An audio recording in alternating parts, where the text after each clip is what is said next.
Okay, patalasan ang mata. Ano ang nakikita niyo dyan, mga katets? Tingnan niyo mabuti. Ayan. Yan siya. Perfect. Ang batong ito, mga katets, ay ibang klase ng stone map.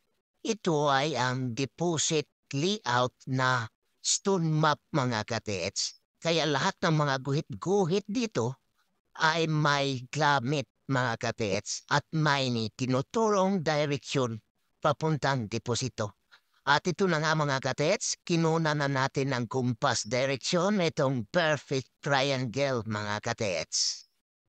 Pagmasdan yung mabuti ang kaunting mga detalye na nandito, mga katets.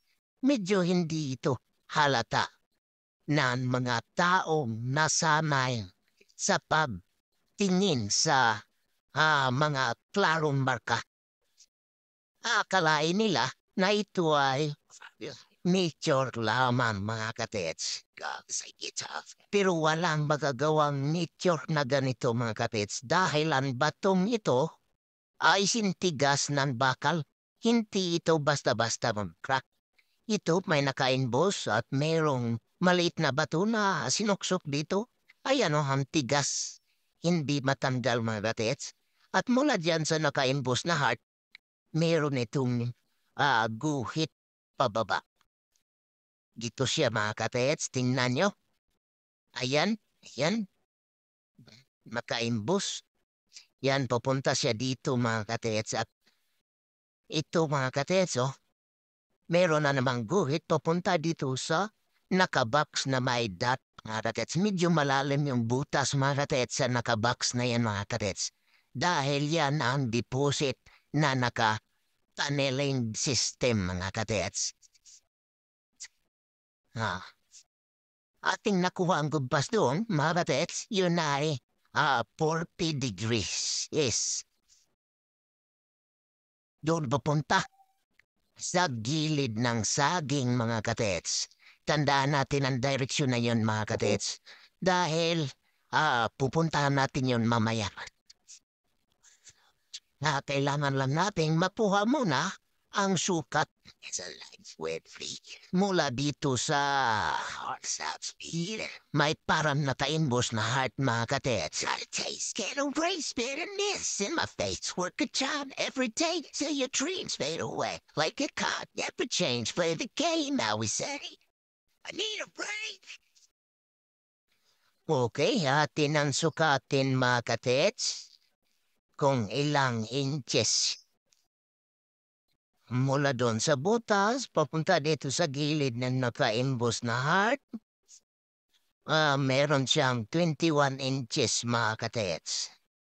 Kung i-convert natin yan 2 yards ay medyo malayo, so hindi pwede, mga katets.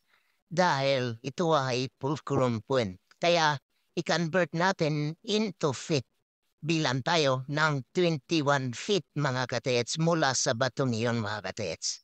Papunta dito sa direksyon na tiningnan natin kanina, dito sa gilid ng saging. At dito na ang 21 feet, mga katets. At ngayon, gagamitin na naman natin yung kinuha nating compass direction sa perfect triangle na nakaukit doon sa bato, mga katets. Mula dito sa unang deposit, mga katets, kumpas tayo ng 280 degrees west, mga katets. Bakasimot, 100 degrees east. Tara, puntahan natin at bilang tayo ng 33 feet. Dahil yung sinukat nating triangle kanina, ang kabilang side ay 6 inches at ang kabilang side naman ay 5 inches. Kaya 11 inches lahat. Gawin nating 11 yards. Ang 11 yards equals to 33 feet papunta dito, mga katets. Bilang tayo ng 33 feet. At dito nga sa nilagyan ko ng stick, nandito ang 33 feet, mga katets. At mula naman dito, gamitin na naman natin yung nakuha nating compass direction mula doon sa trianggulo, mga katets. Mula dito sa ating kinatatayuan, kumpas tayo ng 170 degrees south, mga katets. At bilang na naman tayo ng 36 feet, mga katets. Dahil magkabilang side ng triangle na sign doon, mga katets, ay 6 inches. So, ang dalawang side na papunta dito ay equals 12 inches lahat. So, convert natin into yards. So, 12 times 3 equals 36 feet.